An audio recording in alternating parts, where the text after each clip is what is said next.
Alrighty, so after a couple of weeks of working on cyanotypes and sharing them with you, I want to show you a few things that I use those papers for.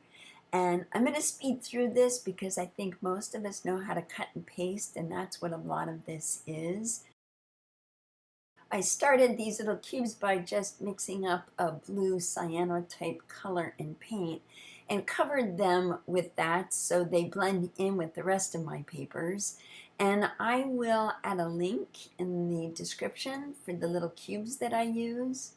I love working on the cubes. The cubes give you such a great little surface to work on. You can do a lot of things.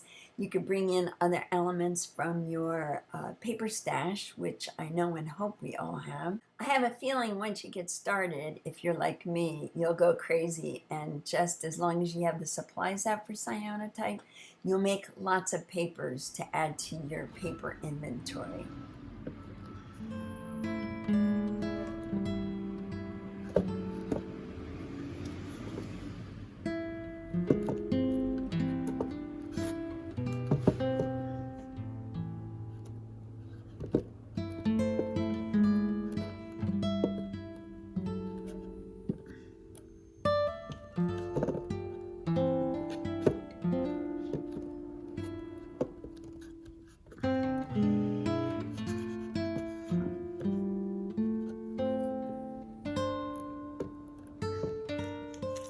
Sanding my corners and finishing them off with a cold wax.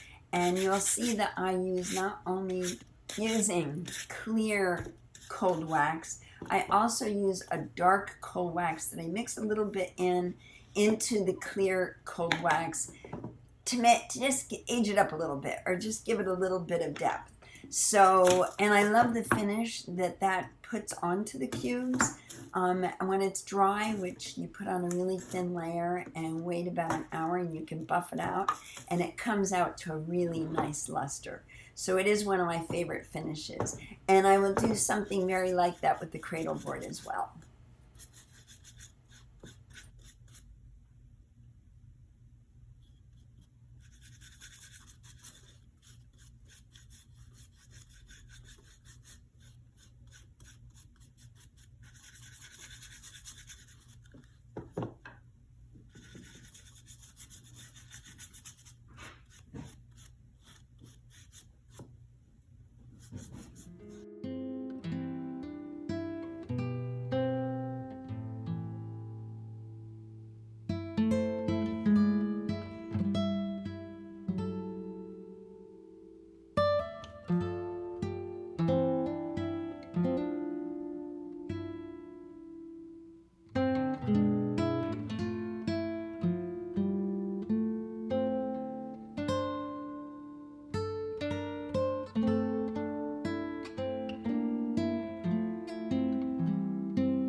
Okay, I've let this sit for a couple of days and not quite sure how I want to finish it off. I know it needs more. I was thinking, I have this cool sandpaper. I was thinking I could easily paint in stems because I'm seeing this as a little flower box with my hydrangeas coming out. And I could have fun with it and cut pieces out and kind of, let's see.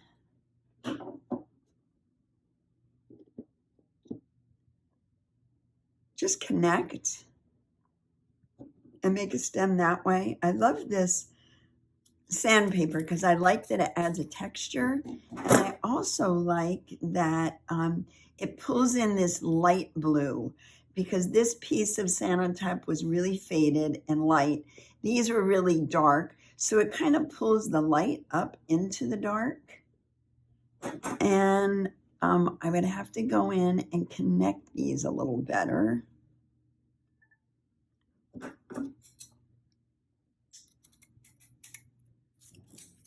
But I'm liking that. You know, so well, that's kind of weird, but They may have to piece a little bit more to be a little bit more fluid. But I like that. I like it in keeping with just using cyanotypes. And I could use a couple of darker pieces to add some, depth to it. I'm just laying these out because I'm not 100% sure what I'm going to do with this, but I just wanted to give you a couple of ideas. Let's see, put this one down here. Or it looks like I can cut that sandpaper and even flip it over, and I've got the exact same color. So.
So there you have it, 2 weeks of cyanotypes, and I have quite a stash now for my upcoming mixed media projects.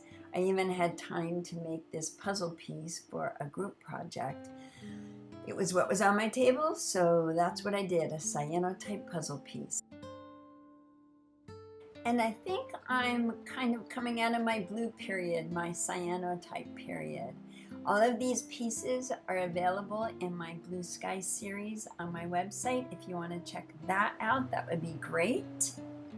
And I hope that you'll get creative with it too and have lots of fun with it. It's a very user-friendly art project. Thanks for watching. Thanks for being here. I really appreciate it. And I would love it if you took a moment, hit the subscribe button, and maybe a thumbs up, and even better would be a comment. I love your comments. I love knowing what your ideas and questions are. And it also helps those little algorithms find me and helps me keep more content out on my channel. So I'll see you next week in studio sessions. Bye.